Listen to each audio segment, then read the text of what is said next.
Hello comic book fans, today we're talking about Rogue Sun issue 27.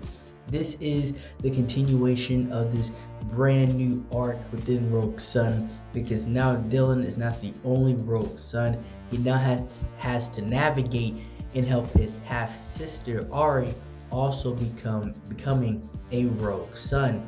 And he has to teach her like he's doing here. He has to get her ready to be out there battling these villains and these demonic entities and forces alongside him.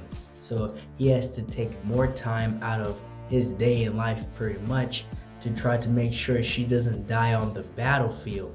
And he's actually being very brutal and being very smart when it comes to teaching her, the repercussions and what she needs to look out for and what she needs to do while she is out there, because she was very eager to become Rogue Sun, but her father did not want her to become Rogue Sun. The mother did not want her to become Rogue Sun, and that's where Dylan ended up in the picture in the first place.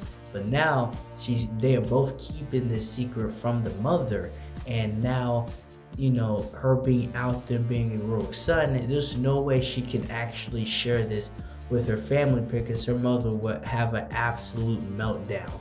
What I will say is that I still don't see the overall aspect and the overall point of also making Ari a Rogue Sun at the same time as Dylan. Was it the simple fact that you wanted her to be more in the mix, because everything she showed up to this point has been more of a villain arc than anything else. And now again, you have him trying to teach her how to be Rogue Sun, her being a Rogue Sun, or particularly she is a Night Sun, because the avatar pretty much at this point, the spirit that's with her is Calab, which was a villain. He turned into a villain and teamed up with Morningstar to try to take over the world. So again, not only was she on her villain arc, she's literally, part of a villain because her Rogue Sun powers comes from him. And we have this, storyline between Dylan, his off and on girlfriend, and he's still trying to, have that relationship. And honestly, in the overall story, in the overall situation, he should just simply let that go. Like, not trying to still have a girlfriend while you're juggling all of this.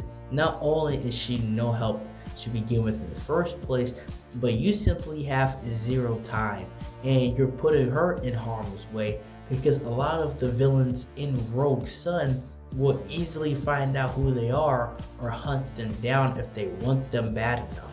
Here we have the investigation pretty much going on with Calab and Ari, trying to track down the newest pawn that Morningstar gave this guy powers. I believe his name is Noxious, and he was done really dirty by this, massive organization and company, to where everybody in his life was taken away from him, and Morningstar pretty much gave him the ability and powers to get vengeance upon these people. Now in the story, yes, these people deserve no help. They deserve what they're getting. I'm on the villain side when it comes to this. These people are actually that dirty, but obviously from a superhero standpoint, you cannot take matters into your own hands, especially to the extent that that Noxious is trying to.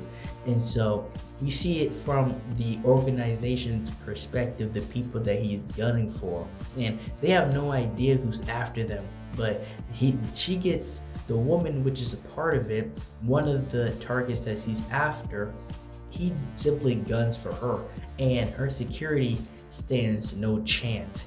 And he gets to her before any of the Rogue Suns can actually get there, and it's not even close.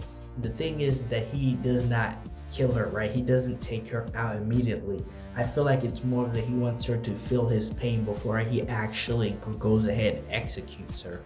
And with the Rogue Sun part of it, Ari also being a Rogue Sun in this situation, especially with these villains in this situation. If anything happens to her, it's going to completely annihilate the family, because this is the one thing that they was trying to prevent in the first place. Especially someone like this guy Noxious.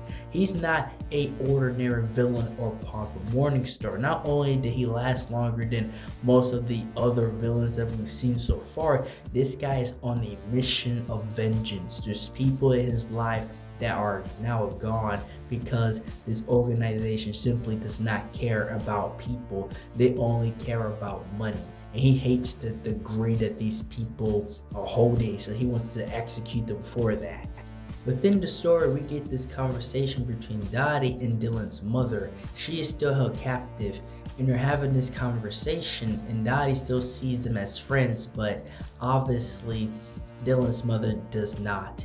And all she does is reassure us as the reader and Dottie that she's still very much a weapon of Morningstar, and she's really set in her beliefs. And like, there is no coming back from her perspective. There's no coming back from her as a character. She is who she's going to be, which is a villain.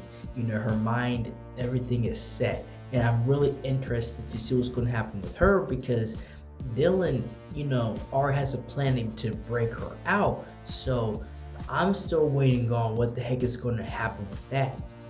We get back to the main situation in the story. Both Rogue Sun and Night Sun have arrived to deal with Noxious, and you would think that, at least from Dylan's perspective, he would be more skilled to deal with the situation. But again, now he has to look out for his younger half-sister, which is now a part of everything he's been doing for the last maybe year or so, 6 months or whatever. And Noxious, this guy, not only is he well equipped, he's way more vicious. He has a goal in mind. And this one thing from just having a villain that wants world domination to a villain that just wants to take out a set of people, and he has this goal and he's focused. Those are two completely different villains, and that's who exactly Noxious is. And he's able to handle both Rogue Sons in this situation while also, getting his vengeance. And he leaves her off to the side so he can actually have room and fight these Rogue Sons.